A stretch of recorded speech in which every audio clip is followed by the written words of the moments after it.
So today on the show, we've got a man who needs no introduction, Simon Marcus. So, Simon, first off, I can't believe I'm talking to you because I've been a fan for you of yours since I like first got into Muay Thai. So thanks for coming on the show. No problem. It's a pleasure. Thank you. Awesome. So I don't even know where to start because I have so many questions I want to ask. But I guess the most basic one to start with is how'd you get involved in Muay Thai and how has it become such a passion of yours?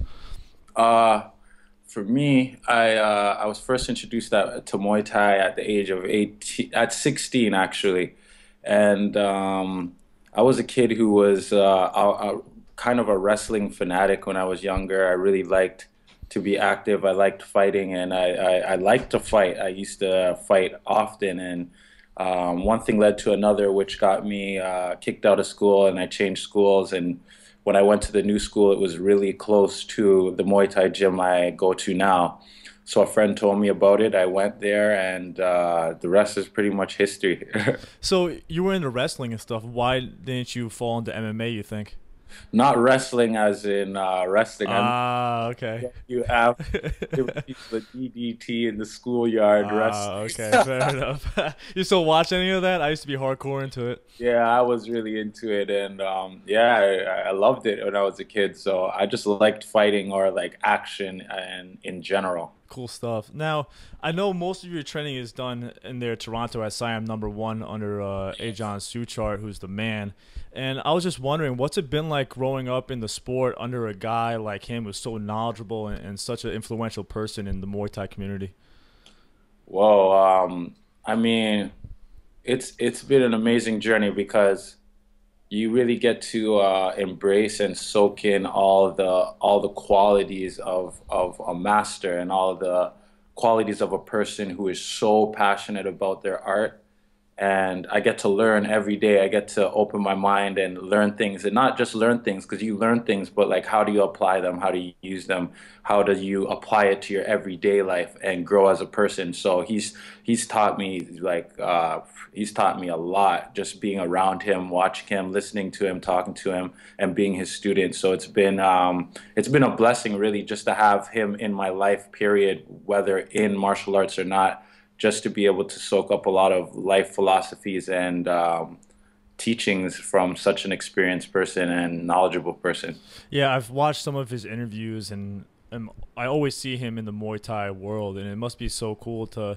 Was that the first gym you went to and started training under?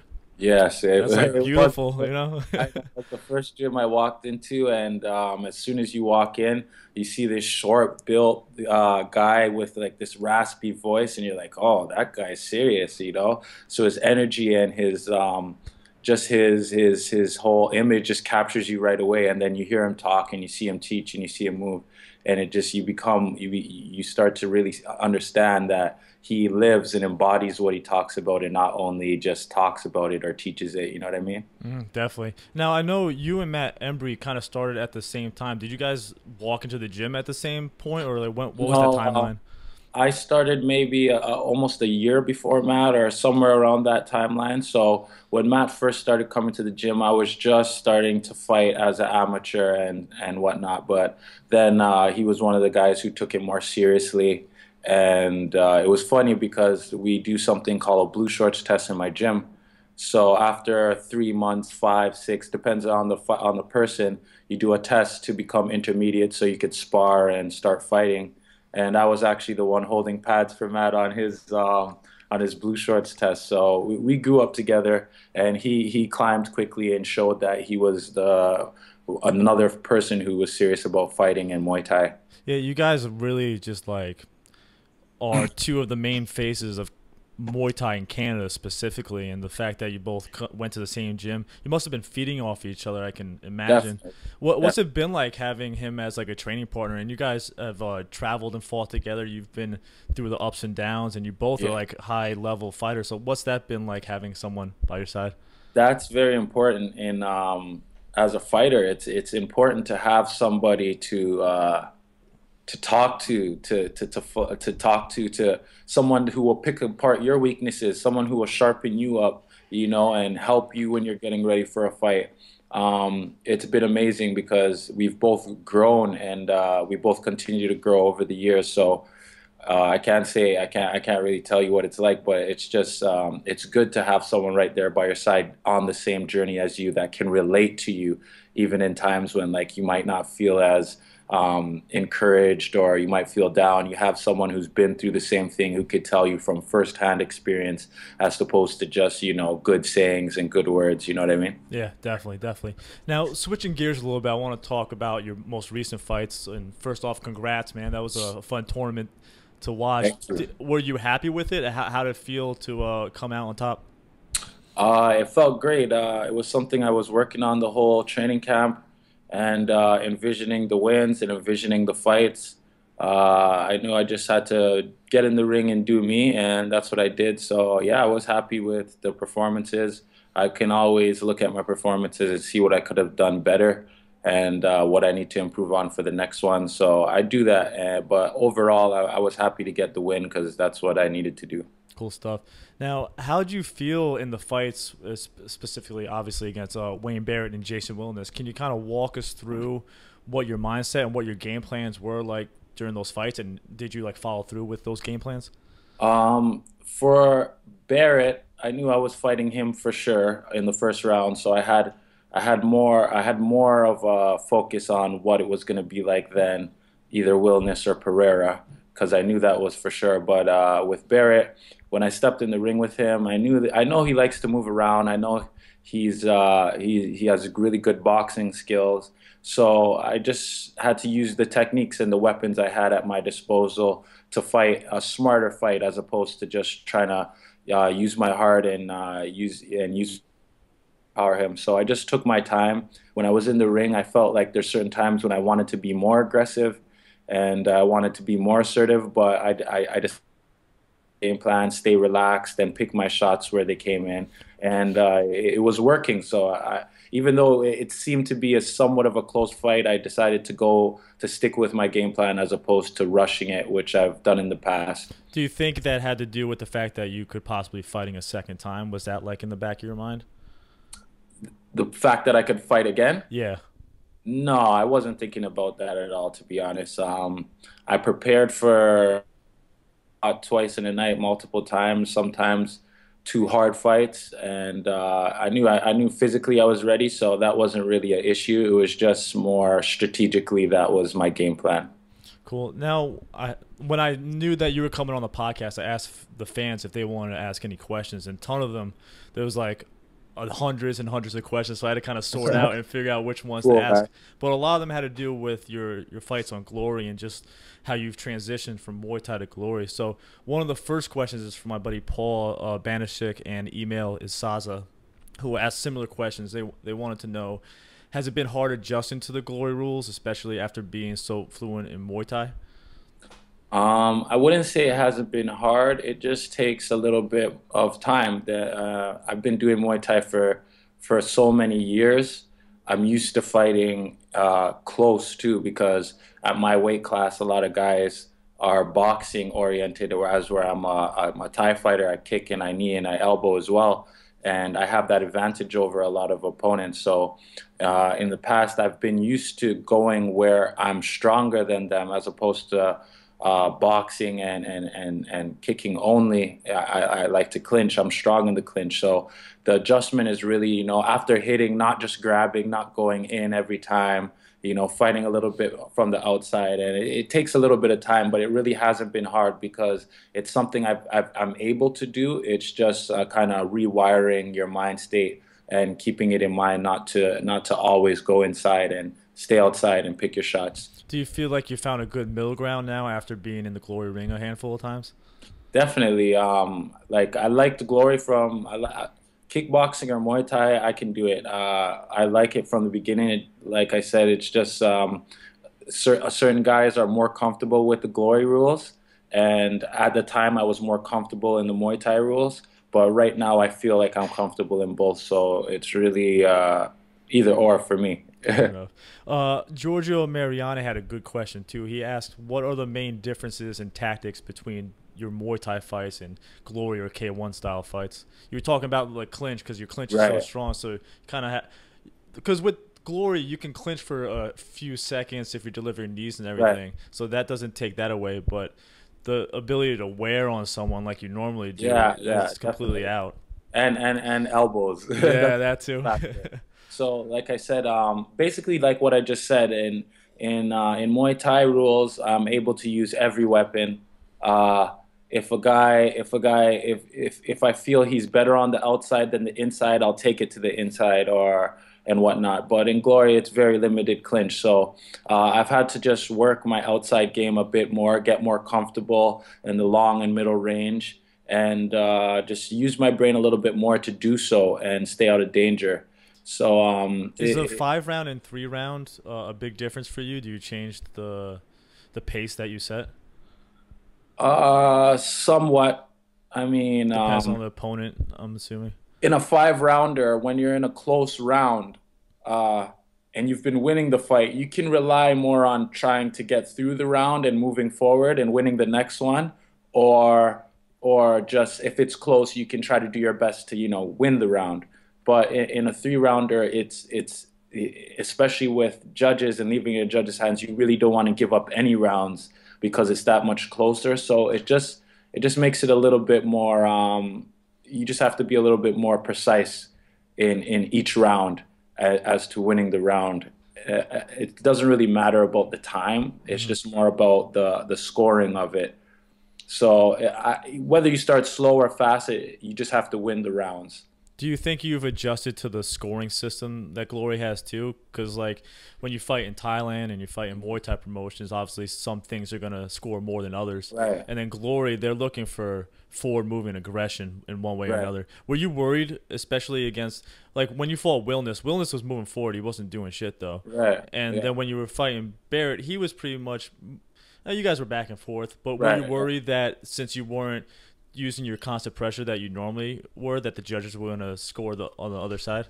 The truth, when I fought Barrett, I was more concerned because I wasn't as aggressive as I usually am, but I felt I was hitting and landing the harder strikes, which is what the scores predominantly in glory rule setting. So I don't know. For me, I fight the fight and let the judges see who's winning the fight.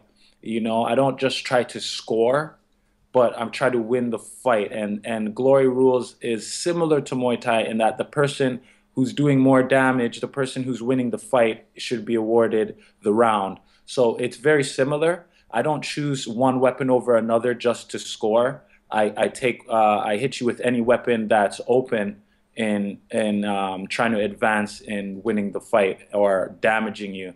So it's quite similar. So it's not really a worry or a concern of mine.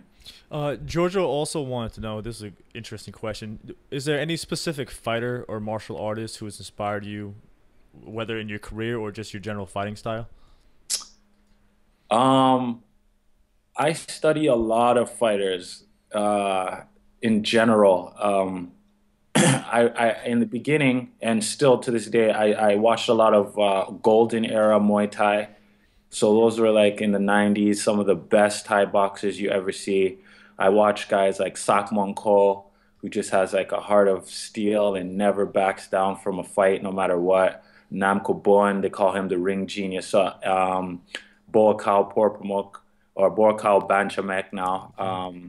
He's just such a beautiful fighter and always uses the correct technique and the right answer to each. So I study a lot of fighters. I watch boxers. I watch like Muhammad Ali, Sugar Ray Robinson, Jack Johnson. Some of these guys, Floyd Mayweather, all the best. I watched all of them, and I can say they all have a certain.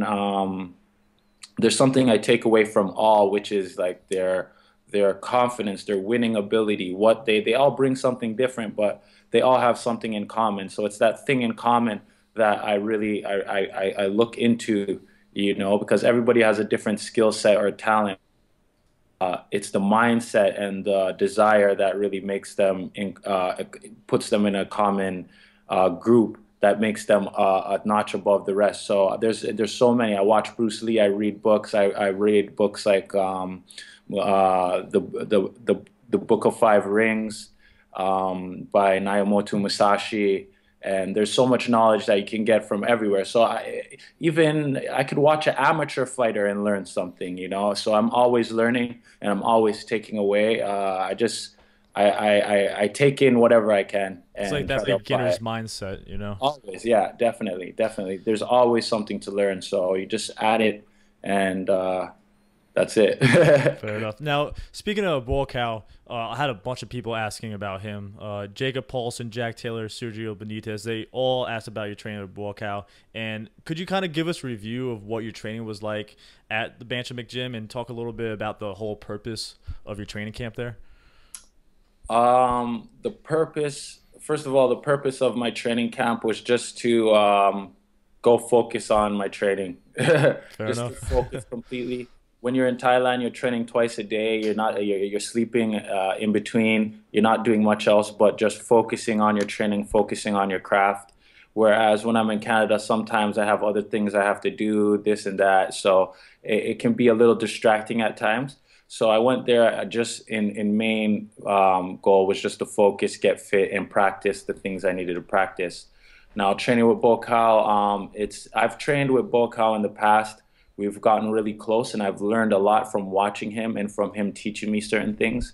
And I felt it was anytime I go to Thailand now, I always train at his camp anyway. But I felt that he could also teach me a couple things of how to adjust, how to use my weapons a little bit differently to be more successful in the kickboxing rules. So with him, it was just like basically he told me some things I needed to do and some things I needed to work on and some things that would help me. And I just took what he said and worked on it every day, worked on it every day, and that was what it was. And How long were you there for? I was there for 3.5 weeks. And you're traveling all over the place. I see you in Yeah. China a lot, fighting over there. Then you're in Thailand, and then most of your fights, since you can't really fight in Canada, are all over the world. How is that like kind of? How are you able to balance all the traveling with your training, and what's the like mindset going into like a foreign country and fighting there specifically? I've been used to it because I'm I don't know, I'm always traveling, I'm always training depending on where I'm fighting. And I've traveled and trained in Thailand multiple times, like almost every year for the past 8 years or 7 years or close to that. So it's just something that's normal for me. I look at fighting as something as you have to be a martial artist first. You have to be ready to fight, and you have to have that mind state regardless of where you are, what you did yesterday, or whatnot. Of course, you always want to have the factors swaying your way that will lead you to having your best performance, but at the same time, you can never always predict where you're going to be, what time it's going to be, uh, and whatnot. So. I just try to stay ready. I'm ready mentally and I get myself ready physically. So when it's time to fight, I fight regardless of the circumstance, really. And usually when you're in China, I feel like you're fighting a mixed bag of rules sometimes. So are you able to like keep that in mind when you fight, or are you just kind of just doing your thing and hoping for the best? It's easy for me. I'm easy. I can adjust to rules easy. Sometimes I fight with throws. Okay, I know to clinch. I know to defend against throws too. And sometimes you fight with no elbow. Sometimes you fight with elbow. It's kind of just you just put in your mind. Okay, I can't throw elbows, or I can. And some people I guess have a harder time, but for me, it's relatively simple. Do you oh, this is another question from a fan, James McGilligan. He had an interesting question. He wanted to hear your take on, do you think that Yokkao and other Muay Thai promotions could ever match the popularity of kickboxing promotions like K1 in its heyday or Glory now? Um, Definitely, I think it's possible. What I believe is that you need the best fighters on one stage and not scattered. And with the right exposure and the right marketing, definitely. I mean, if you look on TV, you'll see a lot of boring stuff. You know what I mean? And I don't think it would take much to have Muay Thai on mainstream TV and be able to build a following where it would be as popular as, kickboxing or MMA. It would just take the right marketing, the right strategies, and the right financial backing as well, which has yet to all come together in one promotion. But possibilities are endless, and I believe Muay Thai is one of the most exciting sports in the world, if not the most exciting for me. But I think people would love to watch the art, the culture, and the beauty and the brutality of it in general. I definitely agree. Like you said, the main issue would be bringing all the fighters under one roof because, Yeah, like you yes, said, they're all scattered right, everywhere, especially with right, Muay right, Thai in right. Thailand and stuff. Because it's gonna be hard to bring them over to the U.S. to get fights, and it's Yes, cool to see guys like Kemsit Song Pinong coming over, and all these guys coming over from all over the world. But like you said, some are on Lion Fight, some are on Glory, some are fighting on right, YoCal. So right. I mean, hopefully there'll be like a UFC of Muay Thai one That's day. what we need. Yeah, so hopefully that happens. Anyway, next question.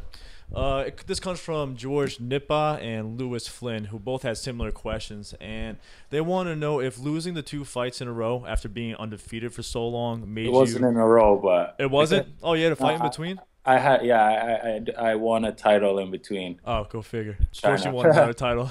Yeah. Well, did those two losses affect Either you? way, it was 2 and 3 fights. Yeah, two and three fights. Did Yeah, those affect you mentally at all, and did it kind of make you doubt yourself? Because I know my most recent fight, I got KO'd in the first round, and yeah, I've never been knocked down, and so right, after that, it was like, what the fuck just happened? And it kind of makes you rethink things. Can you just kind of right. go like, how'd you get over that, especially? Uh, when when when you lose, you have to know why, you have to know why your plan, your training, why your efforts didn't weren't successful. For me, I think for some fighters they might be unsure why, what happened, In every fight you're going to make mistakes, and in the fight game any mistake can lead to a loss. So the fight with Joe, I felt I wasn't at my best, and it was a very close fight. And I felt I even won the fight before it went to the extra round. I thought so But too. with that being said, it did go to the extra round, and events happened that led me to getting the loss, getting knocked out. So even down to the last second. Before I was knocked out, the fight was very close, and I was even hitting Joe as he was hitting me, and he fell forward after that hit as well. So for me, it was like, okay, that was a mistake, and I can learn from it. I could pick myself up. It didn't really shake my confidence because I knew I wasn't at my best that day anyway. So it didn't shake my confidence. And the next fight, it was the same deal. When I stepped in the ring, I just wasn't at my best either. The training camp wasn't what it should have been. So I knew leading up to the fight that when I'm at my best, I have no doubts. I have no fears of loss, none of that. So I just knew I had to get back to where I was before, get hungry again, and which those losses motivated me to do so. So it didn't really shake my confidence at all as a fighter. It's just keeping you in check of reality, and that you need to continue to do the same things that got you uh, where you are, which is on top. Yeah, winning is great and everything, but losing definitely makes you like Yeah, it makes you a little reflect. more hungry, right? Yeah, and you just want to get back at it that much harder. Do you think, Definitely. because you said with your two losses, you didn't feel like your training camps were that good, or you didn't feel like you're at your best. What was the difference between those training camps and say like one that you just had when you won the two fights for glory? Well, a lot of it had to do with training partners as well, because sometimes back here it's difficult to get the different looks, different kind of training partners, and get good sparring to make sure your defense is on point. So even with like my fight going into China, I didn't get much sparring in before that, and I just didn't feel sharp at all when I was in the ring defensively. I was fit, strong, but I wasn't on my game. But then even when I fought Joe, I was sick the whole week before. I had stomach flu, and I was weak going into the ring, or weaker than I would have been if I hadn't been sick. My nose was broken in the first round, which affected my breathing. My mouth guard started coming in. So there was a lot of different factors that led to me not performing at my best again. So on those two separate occasions, there were like different factors. So I just learned from those experiences and made sure that those factors didn't play a role this time. And I was concentrated and focused on what I had to do in my training camp. Now, when it comes to mindset and just like being focused, especially up to fights, this is a question from Billy McKnight. He wants to know what your mental prep is like leading up to a fight. Do you do any type of, I don't know, meditation, visualization, or do you have a sports psychologist, or? Nah, I'm my own sports psychologist. Um, I think I believe a lot in the power of positive thinking, but positive thinking has to be real positive thinking. It cannot be just like, oh, I'm thinking something positive because in the back of my mind I have all these negative thoughts. You know what I mean? So a lot of the mental preparation comes from the training. Um, if you know that you're going into the fight and you're prepared mentally, you'll be much more calm, much more prepared. I do visualize a lot in life and in my profession. I always visualize the things that I desire, and those visualizations lead me into taking the right action to get a step closer to what it is I want. And that's pretty much it. I focus on what I want and I work towards it. I use positive thinking. I use visualization, but I don't have a mental coach. I meditate from time to time just to clear my mind and just to relax and enjoy the journey of what I'm doing and appreciate that I am able to do what I love to do and use that as motivation. So those are the main things I use. But I think the most important is the training. When you're pushing yourself in training mentally, it takes a lot. When you're prepared, you're ready. So it goes both ways, physically and mentally. Yeah, the more time you put in training, the more confident you're gonna feel going to the Definitely, ring. Yeah, definitely. so it makes sense. All right, next question. I want to talk about your Artem Levin fight because it's gonna be fucking sick. Yeah, Now, when it comes down to it, obviously you beat him in the lion fight rules, and this is glory rules. It's gonna be a 5 round fight, which yeah. is gonna be great. Just how is your training camp going for this one? And did you have any like serious injuries after? It's crazy the turnover. They make you fight your 4 man tournament, and then next month, oh yeah, you got a title fight now. It's like Yeah, what the fuck? yeah, it's a serious it's a serious task, but if you want it, then you gotta go get it. You know what I Hmm. mean? So I'm just happy for the opportunity, and training camp's going great so far. Everything's going as planned. I came out of the 4 man tournament with relatively no injuries, so I've been able to, kind of take a small break, maybe like 3 days out of the first week, and then, recoup, recover, and continue to build, which is what I wanted to do. I wanted to continue to build up until the Artem fight. So so far the cardio is great. The cardio is getting better and better. It's going to be 5 rounds. I prepare for a war. That's all I can expect.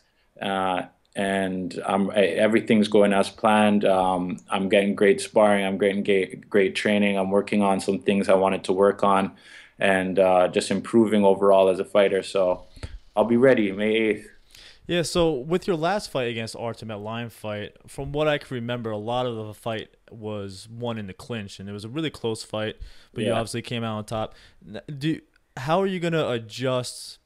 Because he's tricky with his head movement and right. lowering his hands and everything. How do you adjust to that without being able to get inside on the clinch? You're just gonna have to stand in exchange with him, and Yep. yeah, that's fun. Yeah, there we go. Hang it out one way or another. And I mean, the first fight we did end up in the clinch a lot, but it was something. It wasn't just me going to the clinch. He was also going to the Hmm. clinch as well, and I was hitting him with shots as well from the outside. So It was such a fun fight, man. I can't imagine how much fun the this is gonna clinch was be. working more in my favor. So if he wanted to go to it, it was fine by me at the time, and the ref was really just letting it go on and on. But on May 8th,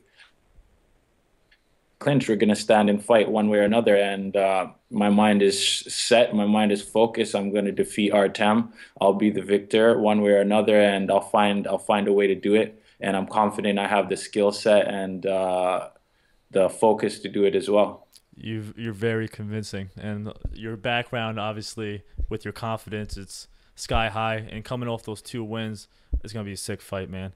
Along the same topic, though, I had a couple fan questions about just rematches in general, because you fought Joe Schilling a handful of times. You're going on this Yeah. rematch against Artem Levin, Billy Mann, and Aaron Velasquez. They want to know if you ever get tired of fighting some of the same fighters in multiple occasions, and does your training change at all knowing that you'll be fighting a rematch against an opponent?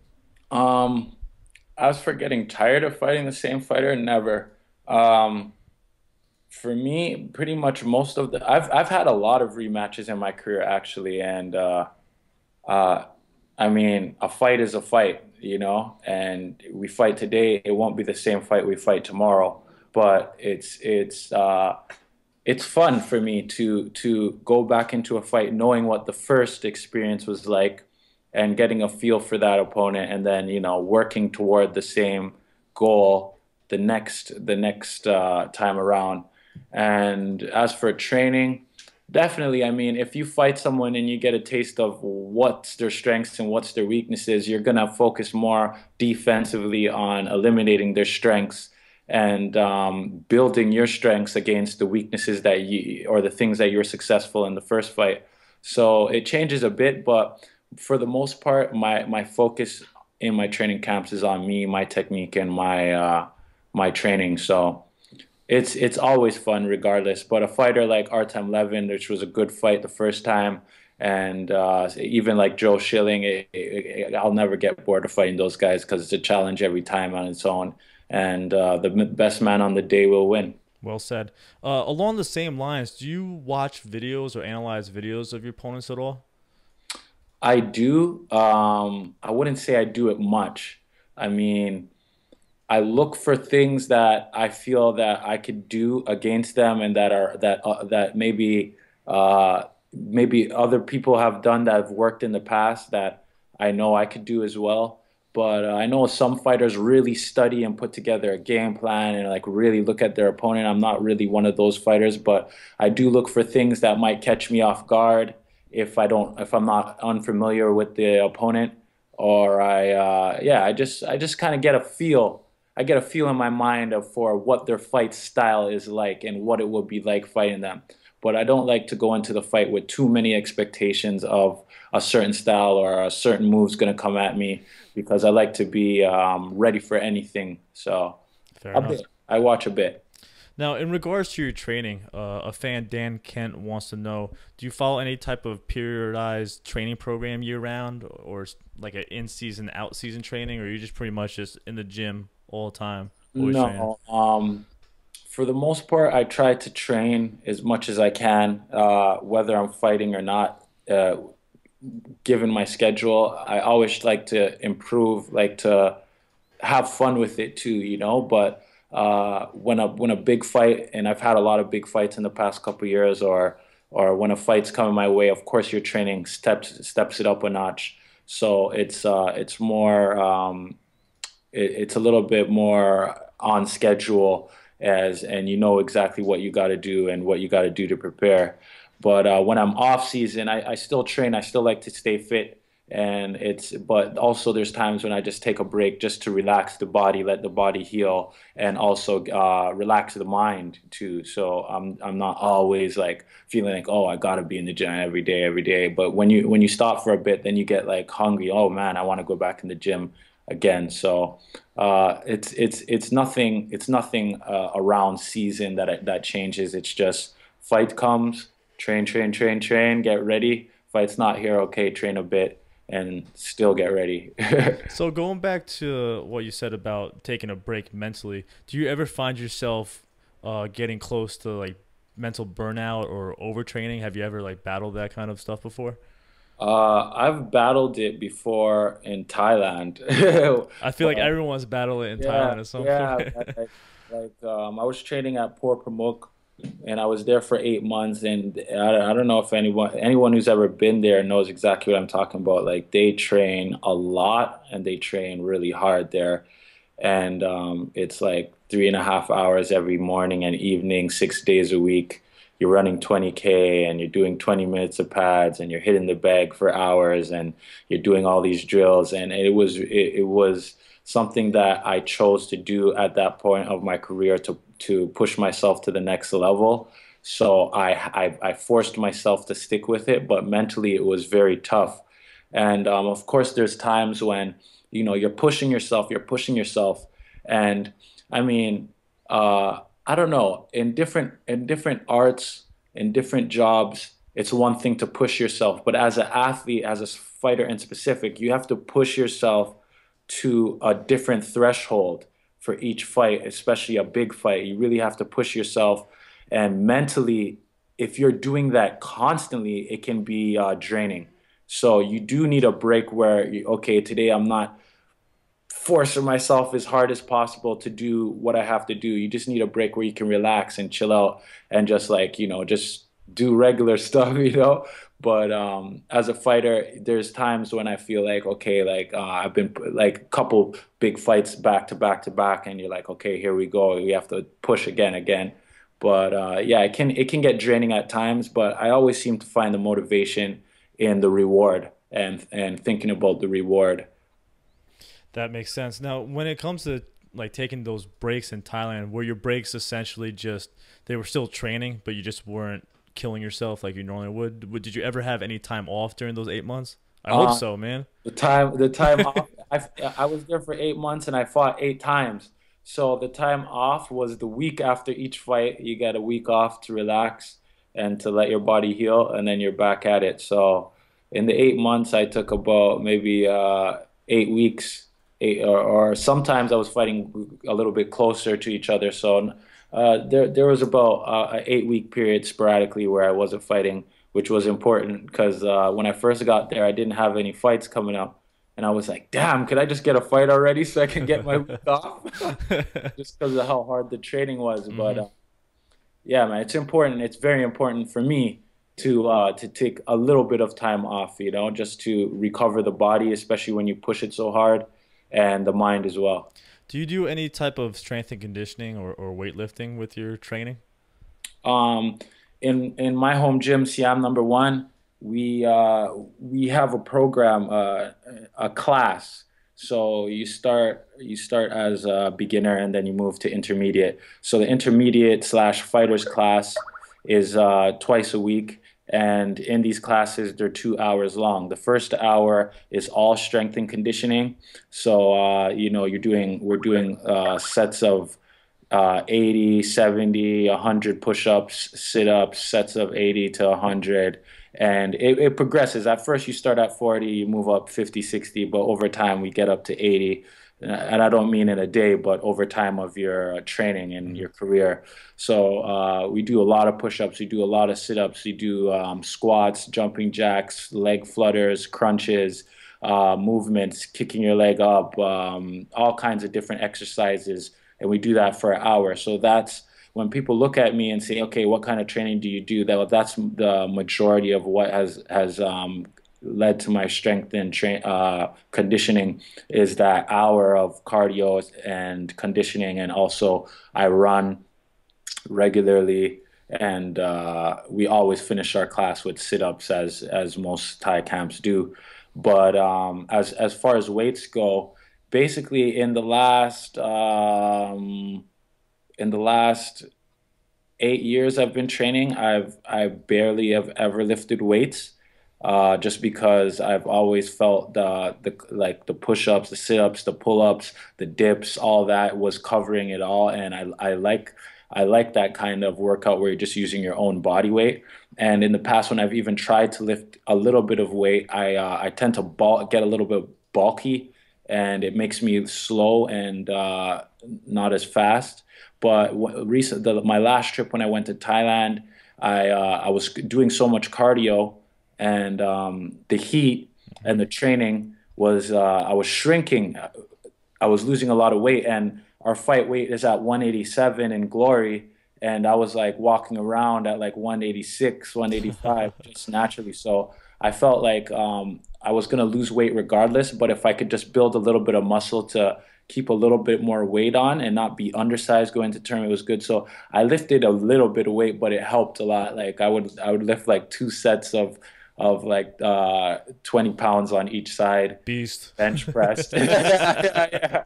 Like literally two sets of 10 or 15, and it would make a difference because my body adapts very quick. So I've started to incorporate a little bit of weight training into the training camps, but still not much at all compared to what a lot of fighters or athletes do. Now, when it comes to running, what is your philosophy on that? Because obviously Thailand is just like road work. You just go run for Yeah, 5Ks or whatever. Do you do any interval sprints and stuff too, or is it mainly I just do. Uh, it's kind of a feel. I have to. I feel when I need to, and it's not like I necessarily have it planned out in my training camp. But here in Canada, I have this one hill, and I've had wars with this hill. So like I sprint up the hill, go down, sprint on, go down, and I also do that in between while well, I do it on the way while I'm running like a 7K or a 10K. In the past, I used to run a lot more, 10K a day and 10K a morning and even five in the evening. But just with certain injuries and certain things that build up over the years, I've reduced my running as much. But I love to run, and it's a big part of my training, and I think it keeps you really fit. or do you do any flexibility training at all, or you just pretty much just stretch after working out? Uh, Yeah, pretty much just stretching after working out. Yeah, stretching Keep it before, simple. stretching Yeah. after. Sometimes going to a chiropractor or something like that, and just telling you what kind of stretches you need to do or and whatnot for, specific things in your body. Can you do splits or anything? Nope. No, hell no. I'm not even close either. Fair enough. Uh, I'm I'm relatively flexible, but not that flexible. Fair enough. Well, I got a couple more questions. This one's from Sure. Crew Aaron from Sitmang Pong Thai Boxing in Massachusetts, and he wanted. I'm gonna kill this pronunciation, but would you consider doing a Muay Thai Chirk fight? Kachuk. Yeah. Would you consider Yeah, doing that? yeah, I would consider doing that. I mean, at this point in my career, I would definitely have to get paid the right amount of money, and I don't see any of the organizations that do that paying that much. But it's something that I would do, and that's basically fighting with just ropes on your fist, Hmm.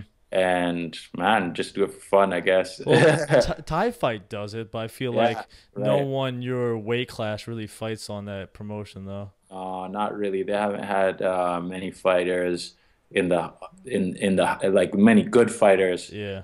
in the higher weight class fight on Thai fight. Well, if they pay you and they give you a lemon in there and you just could beat his ass, then why not, right?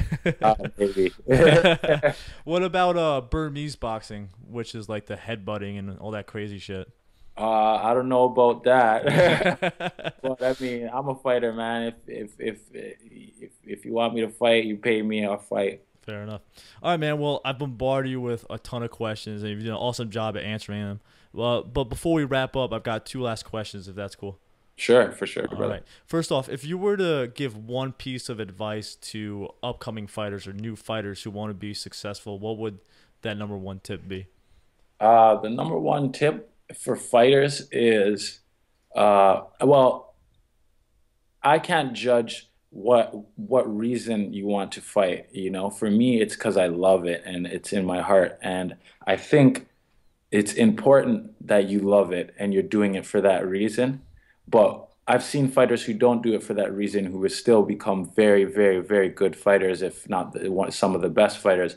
So my advice is just to follow your heart and believe in yourself and push yourself. And there's going to be in there's always a step forward. Even in your losses you learn something, in your defeats you learn something, when you're not doing good that day you push through, you learn something. So it's about like following your heart, enjoying the journey and the learning process, and believing in yourself, because if you believe in yourself, then the sky's the limit. And lastly, do you want to give a shout out to any friends, family members, or sponsors before we go?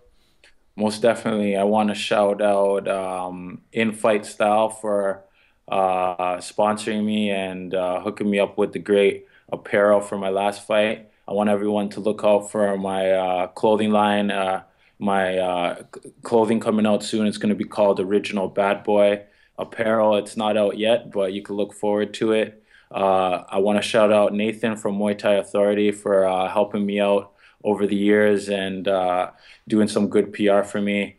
Yeah, he And hooked this up, so thank you, yeah, Nathan. exactly. And see, I'm number one. I want to give a thanks to Bolkal Banchamek for all his help back in Thailand. And just thank all the supporters and the people who have backed me and believed in me through my journey. I just want to thank everyone and tell everyone look forward to seeing you May 8th fighting Artem and tune in so you can watch me win the belt. Yeah, great stuff, man. Well, thanks again for taking the time to share your knowledge. I can't wait to see the fight. And yeah, just keep doing your thing, dude. And it was a really pleasure talking with you. Thank you, man. It was a pleasure of mine.